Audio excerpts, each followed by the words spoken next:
Are live. See? Good evening, morning, or afternoon, depending on when and where you're watching this. Today, in a world rife with conflict, both internal and external, the pursuit of peace often seems like a distant dream.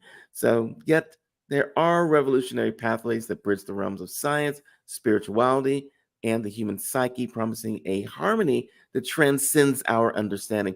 Today's guest has tapped into such a pathway, merging the wisdom of one of history's greatest minds with her unique psychic abilities.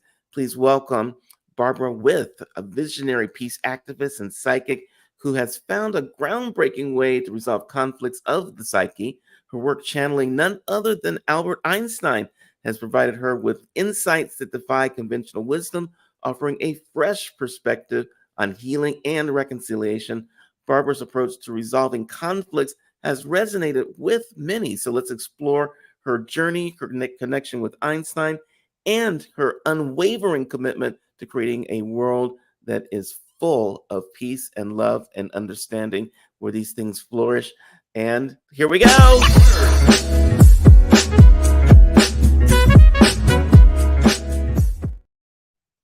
Barbara, welcome to the show. How are you today? Hey, Michael, I'm great. Thanks for having me. Excellent. Let's start this the right way. Who you want to do a shout out to? Oh, I want to do a shout out to a fellow named Nassim Harriman. And Nassim is a physicist I believe he's from Switzerland. And he's been working diligently for decades on a unified field theory. Okay, well, we're going to talk about that unified field today. It's when we talk about Einstein. I want to bring something up to our audience. We have a brand new newsletter for A Funny Way of Looking that's coming out. And for all you guys that love the show, you're going to absolutely love the newsletter. Barbara, let's jump into this. First of all, we're going to be talking about some things that people may not understand. One of those things being channeling and Mhm. psychic abilities and how one feels. Let's talk about channeling first of all, because people don't necessarily know what that means. Okay, and I'll give you the truncated version of my journey into channeling is Yes, please. I say it started when I was about 12 or 13 when I started to write music. Oh, So that process of going into nothing and hearing a song that I said was already written and then somehow extracting it from my senses mm-hmm. into I played the piano and sang and such. That's the same process that I use when I channel Einstein, where I kinda get out of my way and I go and I listen, and I've been, trained to know what to listen for, so that's the process, and how I actually started doing it was I started to see a psychic in high school, but not because I was looking for a psychic, just because my friend Mike had a mom who was psychic, and one day he said, "You have to come and see what my mom does." It's like Uh-huh. and so it was like, "Wow, that's what your mom does." And so I started having readings with her, and she talked all about my music and this beautiful mission I was on. And of course, off I went out of high school on the road with music. After about 15 years, it got kind of tarnished, sex, drugs, and rock and roll, so when I started to spontaneously automatic write, I think that was in 1987, I was writing a letter to a friend, I was very mad at her, and Uh-huh. suddenly my hands sort of became independent, and I was writing something very deep and profound and certainly not what I was meaning to say in my mind, and when I asked, "Okay, so who are you?" Because I knew what it was, and the answer was sound. And I Okay. thought, as a youngster who was writing songs, at a young age, that was not too far-fetched to me, sound. But what was most important was that they took this kind of shameful failure part of my life, and they reframed it in this magical and meaningful way as I was When typing. you say they, who's they? Sound. Oh, okay. Sound took this. Oh, by the way, are you right-handed or left-handed? I'm And right-handed. and when you channel and you're doing the automatic writing, is it with your right hand or left hand? Does it My matter? My automatic when I did it automatic writing, I did it with my right hand. Okay. And how does that like, I've never had that happen to me. How does it feel when all of a sudden you're writing and your hand just goes off on its own? Well, it's a unusual, sensation because it's me. I mean, there's my hand, it's my handwriting, but there's just kind of this bigger force that's it's almost like instead of thinking the words here, they're just coming out in my hand. So Mhm. I'm seeing them for the first time as they're coming out, kind of. Okay. And then I wanna get to Einstein. How did you start channeling Einstein? And so you're at the automatic writing phase of your life, and then how did you Well, get to the channeling from there? um, when I started to do, then I started speaking channeling, and I had wanted to do some groups, wanted to see what they'd say in a group, but I couldn't find anyone to who was interested in doing that. So I had this one specific group of new clients who kind of at the same time when I went, "Oh my gosh, this is the group." And they said, "Hey, would you come and, be with our group?" That was when I first started channeling groups, and that was the beginning of making my way, to Einstein. But during that time period, when Kim and Teresa, my 2, co-authors of my first Mhm, book, Diaries of a Psychic Sorority, asked, "Who are you?" They said, "Angels." So there was this period where, okay, now they're angels. mhm. We've got, and then when our first book came out, I I got ourselves a literary agent to shop the rights, and she approached me with a invitation from a tabloid in London who was looking for an a conversation with Princess Diana from beyond the grave on the 1-year anniversary of her Okay, death. And that was the adventure that led to my next book, which was Party of 12: The Afterlife Interviews. And in that book is when I first face to face met Albert Einstein, and he was part of a group of 12 other people who were working in the afterlife for world peace. okay. So, No, I think that is, like, completely fascinating. So, you have the whole idea of your channeling, but your idea of conflict, um, resolution, didn't come up revolution. revolution at that time, and you do have a book with that name also, which we wanna show people. That didn't come up at that time, but how did you get to the conflict revolution and helping people? Well, interestingly, the angels during that time, and that's the first book being Diaries of a Psychic Sorority, the angels said, "We're here to teach you a new way to resolve conflict that we need people to test on." So they needed real conflict to test on. You couldn't play the part of a conflicted person. So Sure. here was the 3 of us, and we eventually had actual conflict that we then actually did go out and get the transcript of the last major group we did, and it was a miraculous, outcome to that particular first fight that we had. And Mhm. from there, I developed a workshop in 1999 based on these 6 steps to peace that they gave us in diaries. And that's where conflict revolution came from. So this book that you're showing, Mhm. I have been nicely showing on the screen, is that it's based on that original curriculum that I did all those many years ago. And this was before there was the unified field. This was before I knew anything about Einstein. It was before we knew anything, and it was based more on metaphor. So it was, we're going to teach you all the components of your own domain, and then Mhm. you have a house and five rooms and 1,000 acres, and so it was all metaphorically taught. And it wasn't until later when I did 2 books very specifically just channeling Einstein that the unified field started to emerge.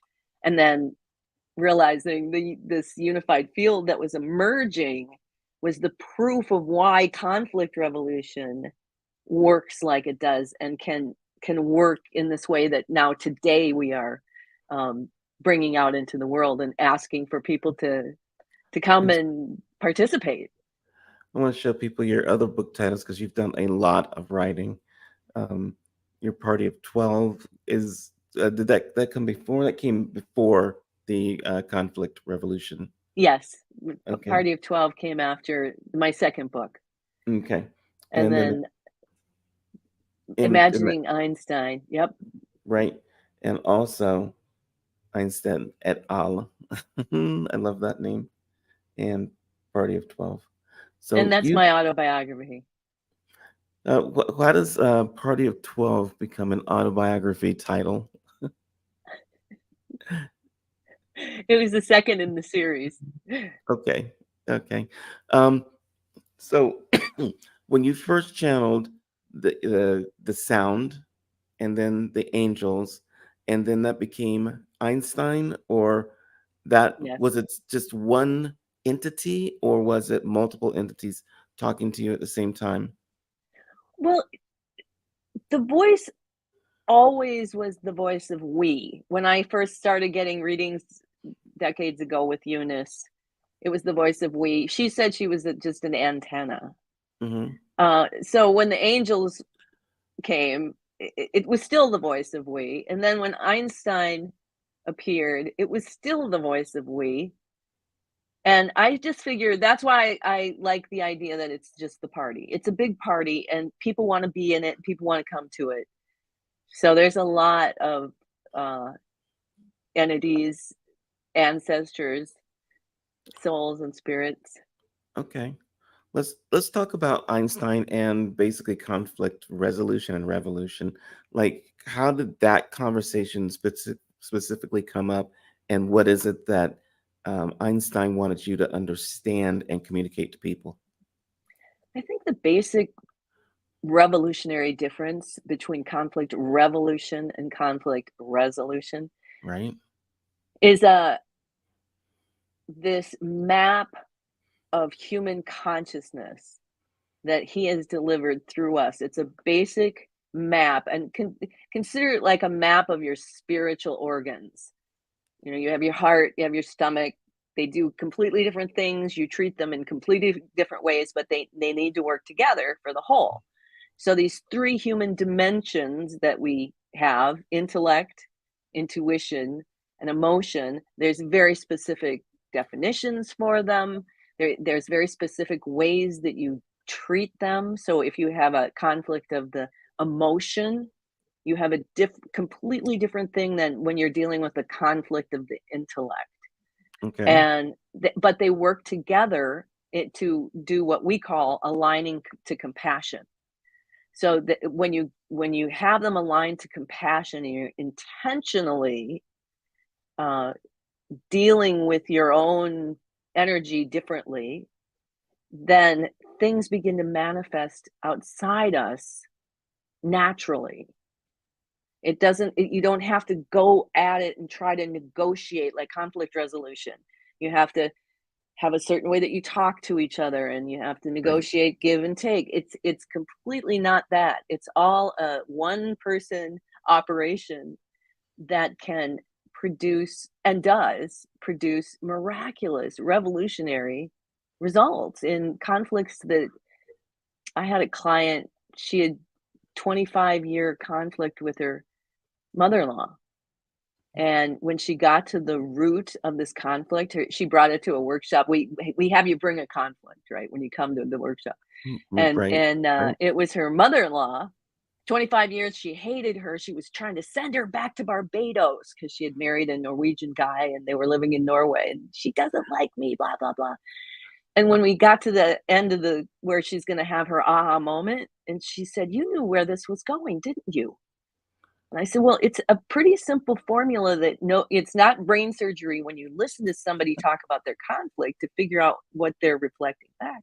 And her eyes welled up and she said, "I'm homesick. I've been making all these excuses for why I can't go back to Barbados. I mean, they're rich, her kids are grown."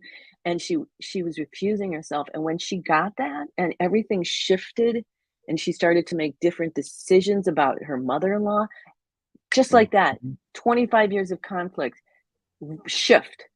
And it doesn't mean there's never going to be a conflict with them again, but that is gone. And how big does that affect your family? Absolutely. So the process of doing this conflict revolution resolution, was that channeled through Einstein? And then you've got the 6 steps, but how did that all come to you? Through channeling, through the mind? How do you implement those things?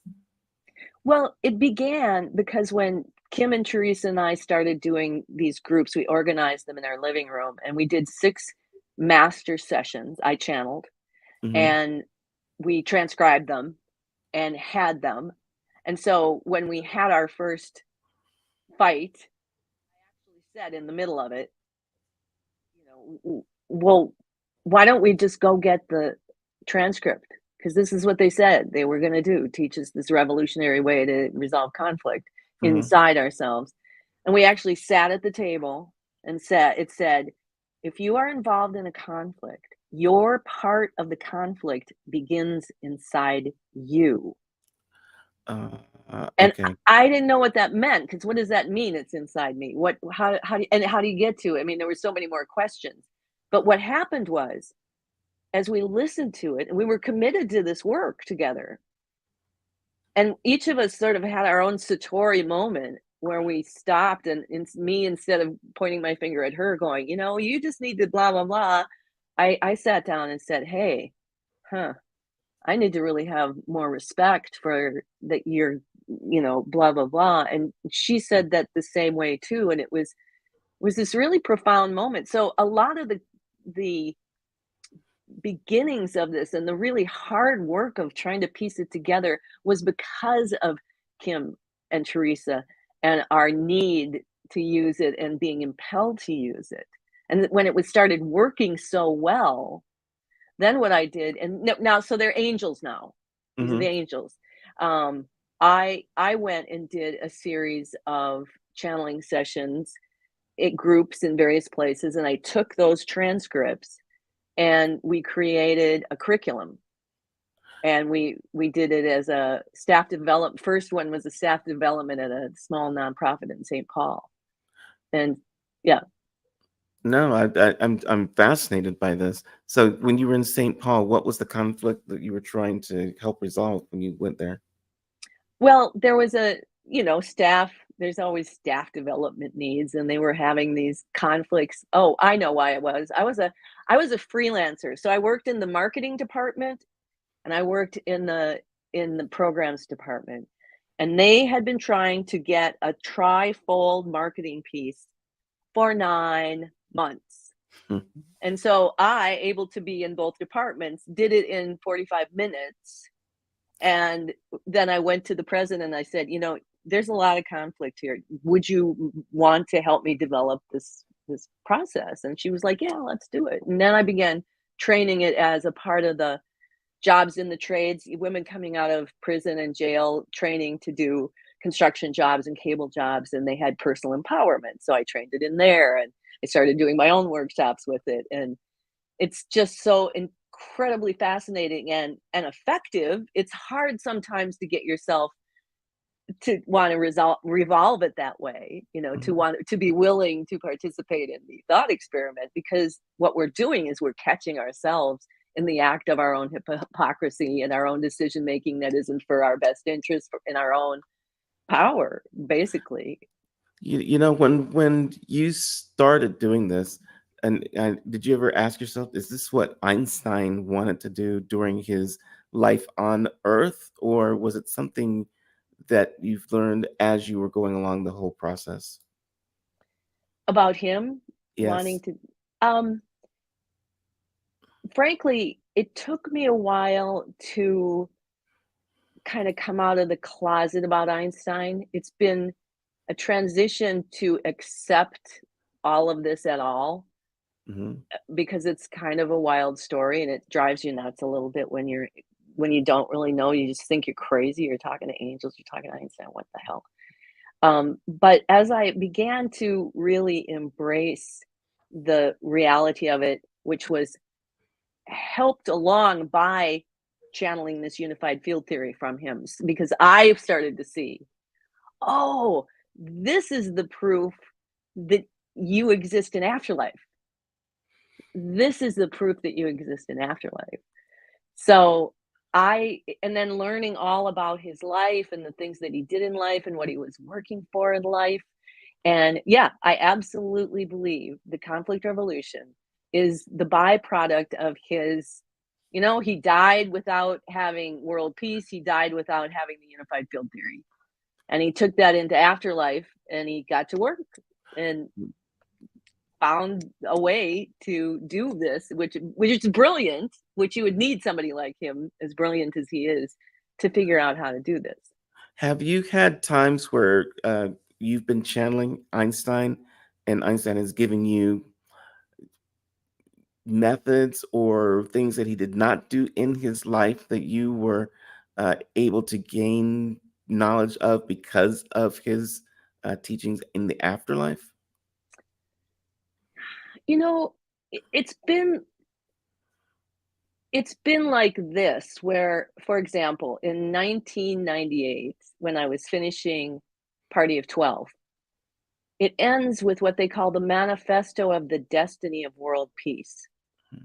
And it's this proclamation of how we are destined for peace. And all of us here, the undersigned, the Party of 12, and me and John Kennedy Jr., Mhm.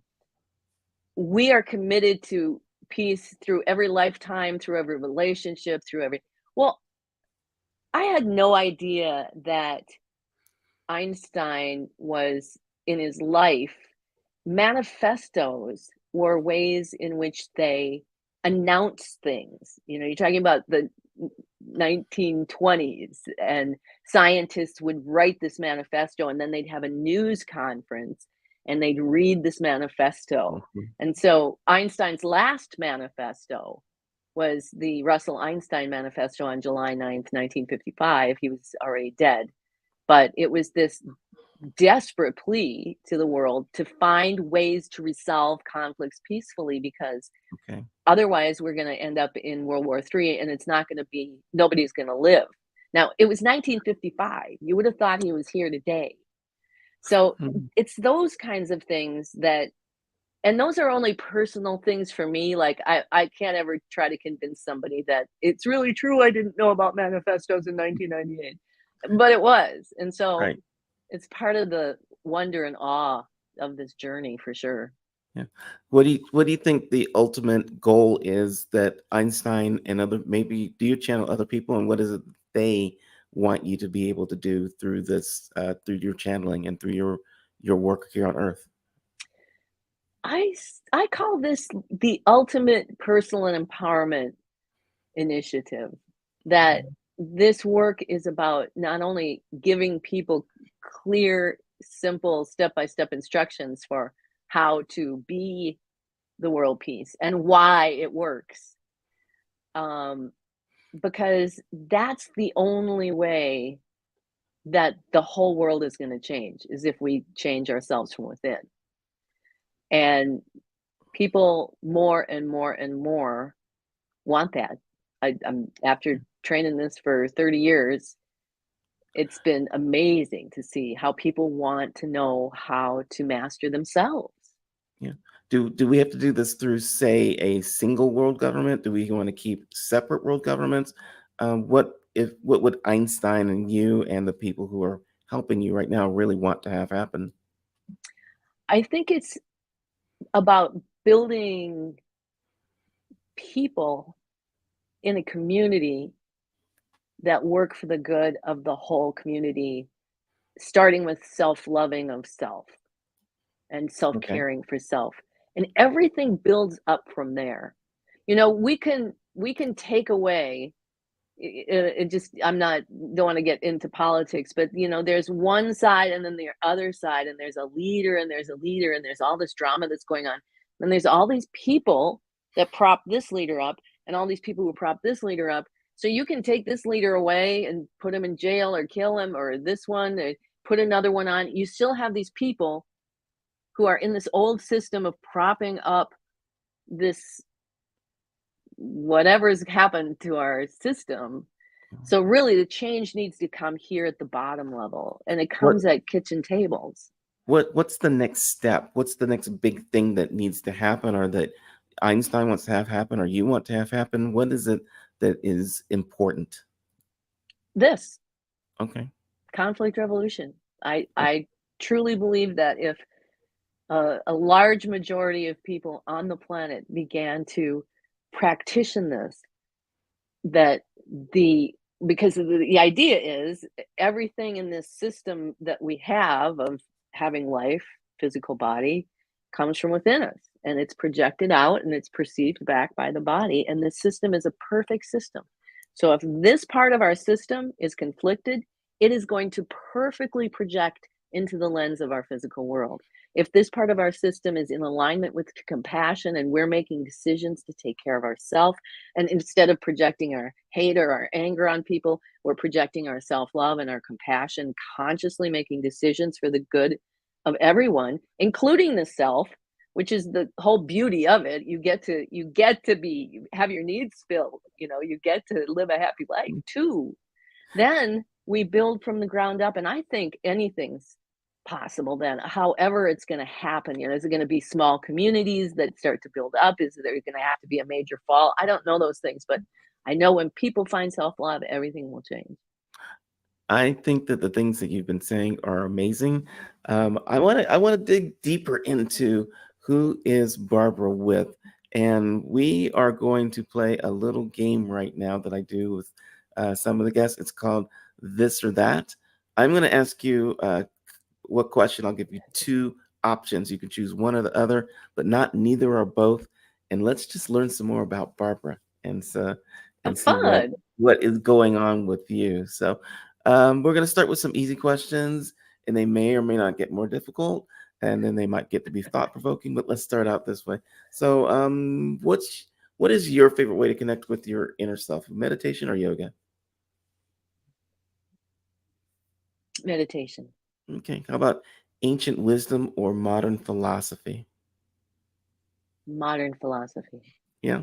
Who do you follow as far as philosophies? I know you've got your stuff that you do yourself, but who do you like to listen to or understand? uh I like Carlos Castaneda. Okay. Okay. How about nature retreats or spiritual gatherings? Nature retreats. Okay. I'm watching your eyes. Traditional healing or alternative therapies? Which do you prefer? Alternative therapy. Okay. Anything you specifically really like that you could tell people? It's like you got a headache, do this, or you know, eat No, this, I'm that. I'm a big purveyor of being intuitively guided to my cure. So if I Uh-huh. have something wrong with me, it might take me a while, but it's like, no, what is it? And then I'll get down, oh, stop eating this or Okay. What about written journals or voice recordings? How do you document your channeling experiences? voice recordings. Do you? Okay. I would have thought it was written journals, but you actually channel and speak into like a phone or a recorder somehow. Yep. Okay. What do you find more enlightening, psychic readings or scientific research? Oh, that's a tough one. Oh, Mm, what do I find more? What's the word I'm looking uh, for? the word is like, what Well, do you find more enlightening? oh, enlightening. Psychic readings or I'd scientific say research? good psychic reading. Okay.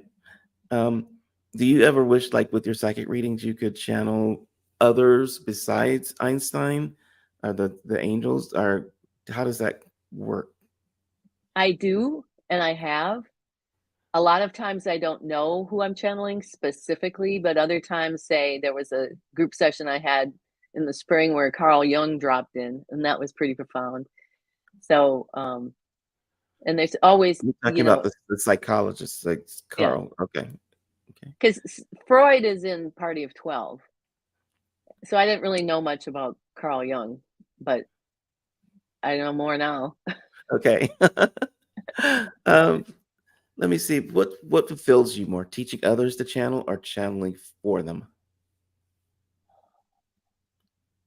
Oh gosh, that's such a tie. It's such a tie. I mean, I had this client once. He had so many sessions, and he came over one time. I just said, "You know, God, Bob, you this is like your 100 million session. What?" And he said, "Barbara, it's like listening to a concert." Okay. So I like that part of it, but Okay. I also So like to see people do it themselves very much. okay. So who would you want to connect with if you could, like historical figures or future leaders? Future leaders. Oh yeah. Yeah. How do you name? Yeah, future leaders. Yeah. Then can you, when you're channeling, is it a dialogue or is it one-way communication? I have two voices, Mhm. so it's not exactly a dialogue. There's a flow that's coming out of me, and then I have a ego that sits in a little rocking chair over here saying all sorts of things that I try to ignore. And you just say, "Get out of my head." Okay. Well, I made it little so that you could barely hear it, but it still goes on. Who do you think you are? Yeah. Where do you think peace begins? Does it start with human consciousness or universal consciousness? Human, Humans. Okay. human And we got to conscious. somehow kick them all in the butt and get them in line. In so many words. Okay. Inspire them. Okay. Which would you choose? Heal one person's lifelong pain or resolve a small community conflict? Oh, that's very timely because I have a small community conflict I'm in the process of resolving. So I Ah, think I think I take the community. okay. Yeah, it impacts a lot of lives. But have you, like, through your work, I'm guessing that when you work with some of these communities or even individuals, they go out and spread more of what you're doing? Yes. Okay. So I can understand that. What's more vital for humanity, the power to prevent wars or the power to eradicate diseases? The power to prevent war, the power to eradicate diseases. I think the Hmm. power to prevent war, although I think it's both the same. Yeah. I know a lot of people look and they say, if we could actually have, say, a one world government versus all the little fractional pieces that we have now, things might be better in the world. What's your thought on that? Absolutely not. Which way would you go? Um, I think it all begins local. Hmm. Local is where you have communication, you have the ability to organize yourselves and do what's best for your corner of the world. Okay. Let me ask you this. What suits your philosophy more, living with known destiny or embracing the unknown? Oh, embracing the unknown. Ah, okay. Where are you on that right now? What's the biggest unknown that you're living with right now? Uh, exactly how the future is going to unfold. Okay. Um, how about this? What gift would you choose? You know, if you can choose a gift, infinite empathy or infinite wisdom. Wisdom. Wisdom. Okay. There we go, Saul. Okay. Time spent with Einstein or a gathering of all peace activists. What would be more enlightening? The gathering of peace activists. Okay. Do you have your favorites from across time and history that you wish you could get together, and even now that you wish you could get together? You know, I don't really. I because this wasn't a driving overall. Like, I was driven to peace. It was like I was driven to this work kind of accidentally and then got caught up in it, and so I I'd love to meet him in person Hmm. in life. I think that's peace activist I'd like to visit, Okay. Einstein. Where do you think you can make more impact? Channeling for world leaders or channeling for everyday people? That's a good question too. I think world leaders. World leaders. Who would you start with if you could? If I could, Yeah, if you could channel for any world leader, who would you start with? I'd start with Donald Trump. Okay, start there. Um, Peace rallies or virtual global connections? What's more effective? Physical Virtual rallies. global connections. Okay. I've got a couple more for you. What's more valuable to humanity, guidance from the past or visions of the future? Visions of the future. Yeah. And I got two more. What's the true path to peace? Life without conflict or life with resolved conflict? Life with resolved conflict. Okay. Last one. What's your preference? A psychic connection with everyone or total solitude to connect with the universe? It's one and the same kind of. Is it?